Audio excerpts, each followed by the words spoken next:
All right, guys, thanks for joining me tonight. We're talking about a big topic about big eating, binge eating. And I want you this evening, as I'm going through what binge eating is and who binges and what a binge looks like, to be thinking about in the context of your own lives, even if you don't feel like you're a binge eater, so to speak. If there are situations in your life when you tend to move towards food for non-physical nourishment reasons, okay? We can look at binge eating on a continuum of eating behavior. You have the individual who just tends to kind of pick and eat mindlessly and not necessarily think about what they're eating. And then they look back on their behavior and they ask, why did I do that? I know that I didn't eat because I was hungry.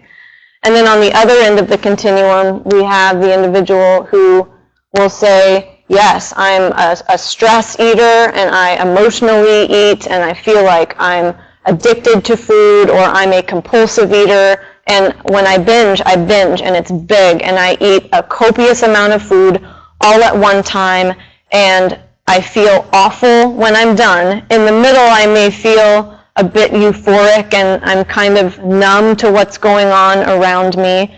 But on the back end of the binge, there's guilt and there's remorse and there's the physical pain that accompanies that. So there's the physical discomfort and there's a tremendous amount of emotional discomfort at the same time.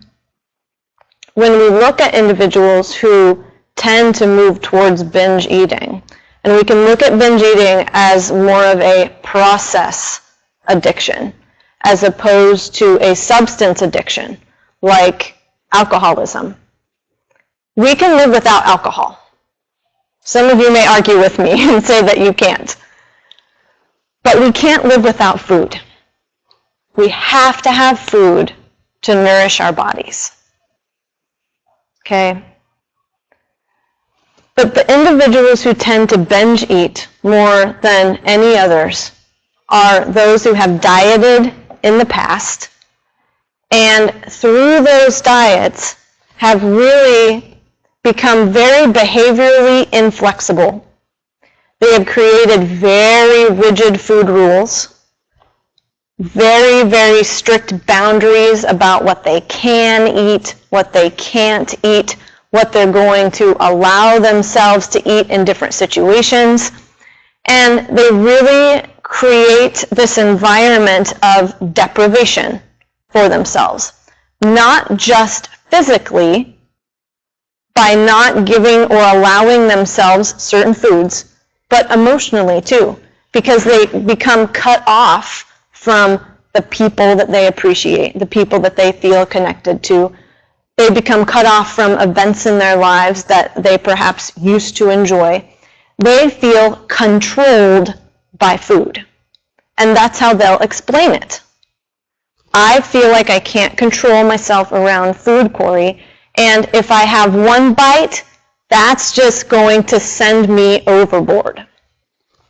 What we know, though, is that especially among people who are obese or who have been dieting or have been through multiple diets, is that the harder they try to control food and their eating behavior, the more they end up feeling controlled and constricted and backed into a corner. You guys tell me what happens when you say, I can't eat that. You want it more, absolutely. That you want the food that you told yourself you just can't have. So when we're working with someone who struggles with binge eating and compulsive eating type behavior, it really is about helping them to strike a better balance between structure and a level of flexibility at the same time, right? I called this lecture Binge Eating and Our Basic Needs, Breaking the Cycle. How many of you here tonight have heard of the 3 basic psychological needs? No one? Okay. The 3 basic needs are autonomy, competence, and connectedness, relatedness. Okay? The 3 basic needs are part of self-determination theory. And the basic psychological needs tell us that when one or more of these needs are thwarted in some way, if we feel like they're being threatened in some way, okay, or blocked, we lose our vitality. We lose our energy. These 3 needs are our motivations for every single behavior in our lives. And what we know about binge eating is that these individuals who engage in binge eating really struggle with acceptance of emotion. Now, think of a time in your life when you felt emotionally just uncomfortable or vulnerable or disconnected, sad. If you couldn't name the feeling, but you were able to say, I just don't like how I'm feeling, or I'm uncomfortable right now, and you move towards food, did you ever stop and assess the situation from a point of questioning that says, okay, I know that it's not food that I need right now.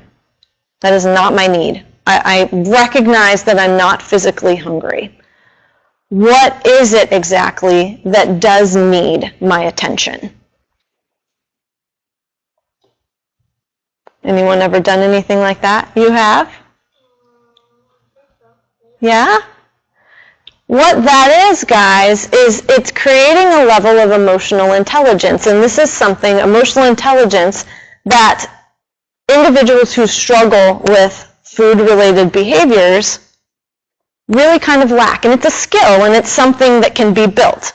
What emotional intelligence is having the ability to discern and assess and analyze what we're experiencing in our bodies, because that's where emotions manifest. But most of us live up here in our heads. We're always intellectualizing things, and we're reasoning through situations, right? We ask, why did I do that? How come I can't do this right? What's getting in my way? But we need to move below the neck and assess more what's occurring here. When you have a gut feeling, do you feel it in your gut? I do. I do. I feel something in here. There may be a tension. I may have butterflies. When I feel anxious, I feel it in my gut. And our guts and brains are connected. There's a big nerve called the vagus nerve that connects our enteric nervous system, which is the nervous system of our GI system, to our nervous system, our central nervous system of our brains. That's big, guys. We can't disconnect our heads from our bodies, our minds from our bodies. Our bodies really are our subconscious minds. So when we're looking at the 3 basic psychological needs, autonomy, competence, and relatedness, they give us the ability to say, okay, now that I know that these are my motivations for every behavior that I engage in, what's missing here? How am I feeling threatened with one of these? Let me explain what they are. Autonomy is a felt sense of choice, that the actions that I engage in are arising from me. I'm not being forced into something by someone else, okay? I'm not conforming to something or becoming someone because someone else wants me to. My actions and behaviors arise from my values and what gives me meaning. So think of a time that, and you may have been involved in something for a really long time before you even acknowledged for yourself that, you know what, this isn't even what I want. This isn't what I want. This is what someone else told me a long time ago was important for me to do. So, and you can recognize autonomy being threatened by shoulds, ought tos, should nots, and ask yourself, is this mine? Is what I'm doing, is this me? Is it coming from me? Or is this something that someone else wants me to do? I've had my own goals in my life before that I've realized down the road, and decisions that I've made that were made totally because someone else thought that I should. And what's so frustrating about this is that, we've taken so many steps and we've put in so much effort and so much energy into something, and then we realize this isn't fulfilling. This isn't fulfilling me. This may have fulfilled that person who said that I should be doing this, but this isn't, at my core, important to me. That's what autonomy is. And when we're talking about, particularly when we're talking about health behaviors, someone who is functioning autonomously, if you're talking about healthy eating, exercising regularly, the individual who doesn't feel like they're forced into this by someone else is the person who's going to continue consistently because they've found that this is personally nourishing for them. Okay? So, competence. We know that autonomy is about choice and that this behavior is emanating from what's important to me. Competence is a sense of self-efficacy and confidence that I can move forward and have a measure of control over my environment and my actions, and that I can recognize the capabilities that I have and put those into play. So I will tell you that one of my biggest struggles when I am moved towards food for non-physical nourishment reasons, I want to eat out of stress. And stress can be one of your number one signals, guys, to ask, which one of my needs feels threatened here? I feel the most stress when I feel like my competence is threatened. One very simple example, and I've mentioned it before, but when I am studying, because I'm working on my PhD right now, it requires a lot of long hours of reading and writing, and I can get into this just mode of, oh my gosh, I want to get this done, and I start to feel anxious, and then guess where I find myself? Rummaging through the cupboards. Fortunately, I'm able to recognize what I'm doing. My sense of competence at that point is threatened. It's like, I have to know this information. And there's this question of, can I know this information? Can I retain all this information? And that's where my anxiety comes from. That threatened competence. Okay? I know that I have the ability, but it's, once I have the ability, can I do it well? That's my big question. The third need is relatedness, as I mentioned. And this is a felt sense of connectedness, a felt sense of belonging. Don't mistake that for a felt sense of fitting in. Okay, when we feel unconditionally related and connected to someone, it is not despite our inequities and our failures and our faults. It's because of them. We don't have to become someone different to have this felt sense of connectedness. If the person is really, or doesn't even have to be a person. We can feel connected to something. We can feel connected to an animal, a pet. But it's a genuine sense of connectedness. It's not, I have to change and morph myself into being someone different than I am to belong. It's I'm accepted the way that I am. So when we look at these three needs, and we look at compulsive eating type behavior, often what I will see is that one of these or more is being threatened in some way. Often, though, it's subconscious, okay? Because how many of you knew what the basic psychological needs were? You didn't. I bet, though, that you could tell me, I feel really disconnected from my husband or my wife, my partner. I just feel disconnected. I don't feel like we have that intimacy like we used to. How many people do I know that that's a trigger for them when they get into an argument, when there's conflict in a relationship, they go towards food?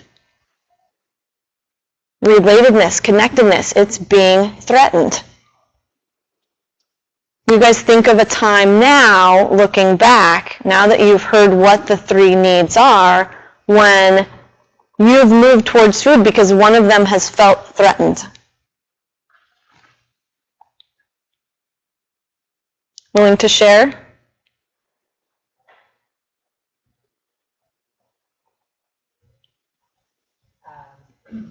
Shortly after my divorce, really disconnected time in my life, I moved and was surrounded by people who loved good food, Okay. connected with food, Yeah. and that really felt like the thing to do to Okay. fit in. Mm-hmm. So we have a woman in the audience who is talking about how shortly after her divorce, she was among individuals who really connected around food, and that was the thing to do. And to her, it felt like that was what she needed to do to fit in appropriately and to feel love and to feel like she could relate to them in the way that felt personally nourishing for her. But there were these two opposing forces. She's wanting to be healthy and eat well, and these goals were hers. The people that she was around did not share these goals. But she cared so much about the people, despite the goals. So there were these two opposing forces, and so that connection that she wanted so badly felt very threatened and constricted. And so I imagine that you know, one of your primary needs was to start finding people who shared your goals and had sort of a common relationship with their health that you could really connect with. Yeah. Okay. So, guys, I made some notes, and I know you who are watching can't see my notes on this board, but I need for you to understand that the primary reason that individuals will binge eat is because they have a lack of connection, like I mentioned, with their emotions. It can feel initially when you start to develop that sense and that ability to be more aware and present with your emotions very, very scary. And so it's kind of a catch-22, right? I already have trouble sitting with what's occurring for me. This emotion right now, I want to get away from. And when you binge, you stuff it down to be avoided. If we look at anorexia, for example, the other end of the continuum, where an individual is starving themselves, what starts it? The same exact thing, except now we're going about removing ourselves from this emotion in a different way. Now we are starving, and all we're focused on is how hungry we are. So now we're just focused on food. That's all we are thinking about. What are we not thinking about? What we don't want to think about and feel, our emotions. So opposite sides of the same coin, okay? So we have a person who needs to learn how to be more aware of and present with their emotions and to feel them And that can feel tremendously scary. So what do they want to do? They want to go toward food again. The key is really to do this slowly. And what I have seen with so many individuals is this has to be a step-by-step process. And you have to understand that we can't just operate from up here. When we're feeling stressed and we're feeling uncomfortable emotionally, we have to learn how to avoid avoidance. But that has to start here. We have to learn how to breathe and really activate our parasympathetic nervous systems, which tell us, you're okay. You can relax. You may feel threatened right now, but if we look at this objectively, are you okay? And usually we are. While one of our 3 basic psychological needs may feel like it's being damaged or threatened in some way, our lives aren't, usually. When we stress eat, it's not because our lives are being threatened. It's because we feel uncomfortable. So the number one key is to develop that level of emotional intelligence. And that's really part of self-regulation. It's part of self-control. It's learning how to be more resilient and cope effectively. Each one of you sitting in this audience right now, I know, has been tremendously successful in changing your personal health behaviors. Each one of you came to me feeling very frustrated, wanting the answers, not understanding your bodies, not understanding why you were thinking the way you were, how come things aren't working. Corey, help me. Would you say that garnering and developing and bolstering your sense of emotional intelligence changed as a result of this process? Yes. How do you react differently? I'm getting a lot of yeses. How do you react differently when you feel stressed? Just like you said, you kind of take a moment and think about, what are you really doing that for? He said, taking a moment. So there's a pause. There is a deliberate, intentional slowing down point to say, what is driving my behavior right now? And is this something that I need to engage in? And if I do engage in it, how is that going to help me? And is it in line with what I've said is so important to me? And with what I've said that my goal is all along? Taking that a step further then, when we stop to slow down, and I work with so many individuals who struggle with binge eating. One of the biggest things that I ask them to do is sit. Sit, stop, and breathe. Because you have to change your body position. Again, we've got to operate below the head, okay? We have to change our body position in order to change our physiology. Sit, stop, and breathe, and I call it a mental and a physical reset. And I do this when I leave work. I sit in my car for about a minute before I turn the car on, and I just breathe, and I close my eyes. I just sit in the dark. Mental reset. Because now I'm going to go home, and I don't want that same sort of high anxiety being on the whole time from work to follow me home. Because if I do, and this has happened before, I'm still in a rush, I drop my bag, I go straight into the kitchen, now I'm eating while I'm cooking, and it's mindless. It's mindless activity. I want to be conscious. I want to be aware so that I can make wise choices.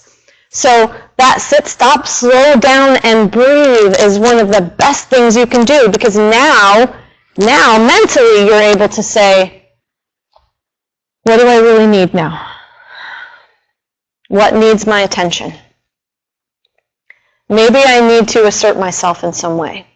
Maybe I'm saying yes to something when I wanted to say no. I'm working with a girl right now who she's so concerned about how she's going to be perceived by other people. She's a pleaser. She's really scared about how she's going to make other people feel all the time. And that's okay, guys. That's part of having relationships. We need to be concerned about that. But there's a huge difference between not speaking your truth and not honoring how you feel and just getting walked all over and not caring and just being aggressive. The in-between is being assertive, and it's being able to say, I kind of feel differently.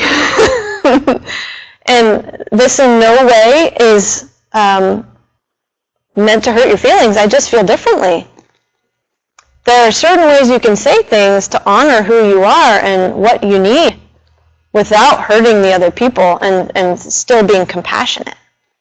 That's part of honoring, your need for connectedness and relatedness, and particularly autonomy. That, I have a choice in this. So, to review, most people who binge eat, guys, they've been dieting, they've been through multiple weight loss attempts. 2% of the population has diagnosable binge eating disorder. That's a lot of people. And it doesn't discriminate between males and females. Just because women tend to be more emotional doesn't mean that men aren't, right? Women have a lot of masculine traits, and a lot of men have very feminine traits. And we need to be able to use them in a very balanced way. So accessing the female intuitive, emotional, relational characteristics is very important. But as a female, too, we need to be able to problem solve well and be rational, okay, and be forward thinking.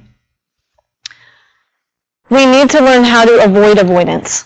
That really is the number one thing. And to be able to slow down and be present and aware enough to say, what's really happening here? Is food going to fix this? Because if we're engaging in binge eating, it's the behavior that we've become addicted to. It really has become self-protective. And I think that's one of the key things that you can remember, is that if you're struggling with binge eating, it's to help yourself. People will tell me, I am my own worst enemy, Corey, and to that I say, BS. No, you're not. Why would you want to hurt yourself? No.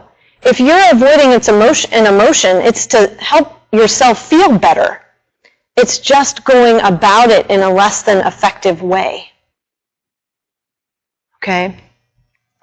It's not self-sabotage.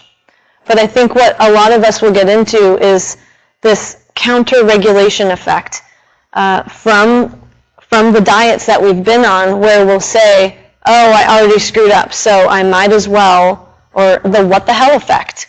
I wrote an article recently, it's on our blog, that addresses this.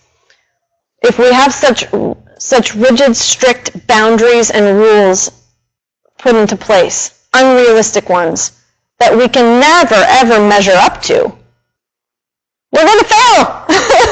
We are going to make mistakes. And it won't be until you set a goal and say to yourself, I'm going to make mistakes. I am going to fail, and I expect that. It won't be until you say that to yourself that you will be able to self-regulate enough and move forward when you do make a mistake to get to the finish line. Expect it. You're going to. You're not going to feel good all the time. And emotions are real, and they're signals, and they're cues to listen to and pay attention to. And we have to learn how to do that. So from now on, I want you guys to look not just at your eating behavior in terms of the 3 basic needs, but I want you to look at your life in terms of your 3 basic needs. What is truly nourishing me? My values, my principles. Am I moving in this direction because it's personally meaningful? Or is it because I feel coerced? Is it because someone else told me that I should, but it might not be really important to me? And are my relationships and are the events or contexts in my life, are they really connecting me? Do I feel nourished by them? So, thank you for joining me tonight. We will have this recorded and it'll be available on our YouTube channel. And have a good night.